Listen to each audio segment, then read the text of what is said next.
Hi friends, എല്ലാവരും exam കഴിഞ്ഞ് വീട്ടിലെത്തിയിട്ടുണ്ടാവുമെന്ന് കരുതുന്നു. +1 വിദ്യാർത്ഥികൾക്ക് ഇനി ഇംഗ്ലീഷ് എക്സാം ആയിരുന്നു. +2 വിദ്യാർത്ഥികൾക്ക് home science, Gandhian studies, philosophy, journalism, computer science and statistics. ഇന്നത്തെ എക്സാം എങ്ങനെയുണ്ടായിരുന്നു? ഇംഗ്ലീഷ് എക്സാം നന്നായി ചെയ്യാൻ വേണ്ടി പറ്റിയോ? എല്ലാവർക്കും പാസ്സാവുമോ എന്ന് ഉറപ്പില്ലേ? ഡബിൾ പാസ് കിട്ടുമെന്ന് ഉറപ്പുള്ള എത്ര പേരുണ്ട്? A+ ഉറപ്പാക്കുന്നവർ എത്ര പേരുണ്ട്? എന്തായാലും ഇംഗ്ലീഷിനെ സംബന്ധിച്ചിടത്തോളം നമുക്കറിയാമല്ലോ, ജനറലായി കുറേ ക്വസ്റ്റ്യൻസ് വന്നിട്ടുണ്ട്. പല കുട്ടികളും നിശ്ചിത സമയത്തിനുള്ളിൽ എഴുതി തീരാൻ ബുദ്ധിമുട്ടുന്നതായിട്ട് ശ്രദ്ധയിൽപ്പെട്ടിട്ടുണ്ട്. അങ്ങനെ പലരും അഭിപ്രായം പറഞ്ഞിട്ടുമുണ്ട്.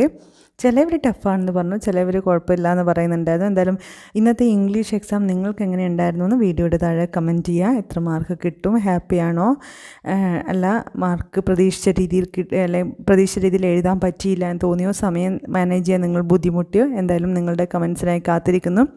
അതുപോലെ സെക്കൻഡ് ഇയർ വിദ്യാർത്ഥികൾക്ക് മെജോറിറ്റി റെയർ കോമ്പിനേഷനാണ് ഇന്ന് വരുന്നത്.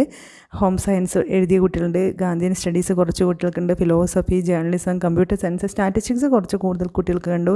സയൻസും അതുപോലെ കൊമേഴ്സും പഠിക്കുന്ന ചില കുട്ടികൾക്ക് സ്റ്റാറ്റിസ്റ്റിക്സ് വരുന്നുണ്ട്. എന്തായാലും ഇന്നത്തെ നിങ്ങളുടെ എക്സാം +2 വിദ്യാർത്ഥികൾക്ക് എങ്ങനെയുണ്ടായിരുന്നു എന്നും നിങ്ങൾ വീഡിയോയുടെ താഴെ കമൻറ്റ് ചെയ്യാം.